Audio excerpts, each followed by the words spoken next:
কুয়াকাটায় ঘূর্ণিঝড় রিমালে ক্ষতিগ্রস্ত 300 পরিবারের মাঝে ত্রাণ বিতরণ করল বিএনপি। রাসেল কবির মোরাদের পাঠানো ভিডিও সংবাদ প্রতিবেদন। ঘূর্ণিঝড় রিমালে ক্ষতিগ্রস্ত এলাকায় কলাপাড়া সহ উপকূলীয় এলাকায় ত্রাণ সামগ্রী বিতরণ করেছে বাংলাদেশ জাতীয়তাবাদী দল বিএনপি। বৃহস্পতিবার বেলা 11:30টায় সাগরকন্যা কুয়াকাটার পশ্চিম খাজুরা 60 ঘর এলাকায় ক্ষতিগ্রস্ত পরিবারগুলো পরিদর্শন করে স্থানীয় হোটেল সমুদ্রবাড়ি রিসোর্টের মাঠে ত্রাণ সামগ্রী বিতরণ করেন বিএনপির কেন্দ্রীয় যুগ্ম মহাসচিব হাবিবুন নবী সোহেল।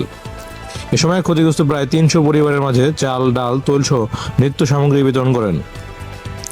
এ ত্রাণ সামগ্রী বিতরণে আরও উপস্থিত ছিলেন কেন্দ্রীয় বিএনপির প্রশিক্ষণ বিষয়ক সম্পাদক ABM মোশাররফ হোসেন, সহ সাংগঠনিক সম্পাদক আকন কুদ্দুসুর রহমান, সহ সাংগঠনিক সম্পাদক মাহবুবুল হক নান্নু, সহ দপ্তর সম্পাদক মোহাম্মদ মুনির হোসেন, কেন্দ্রীয় বিএনপির সদস্য হাসান মামুন, সদস্য হায়দার আলী লেলিন, সদস্য মোহাম্মদ দুলাল হোসেন, এছাড়াও জেলা বিএনপির সদস্য সচিব স্নেহাংশু সরকার কুট্টি সহ স্থানীয় নেতাকর্মীরা উপস্থিত ছিলেন।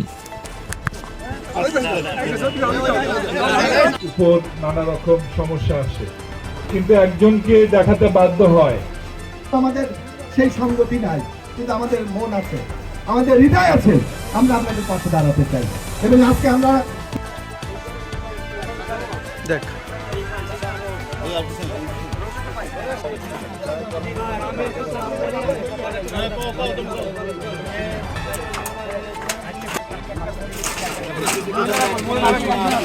এই মহিলারা ছেড়ে দেখে না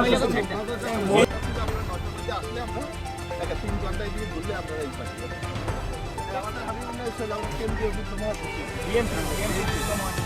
কথা থেকে আসছি আমরা।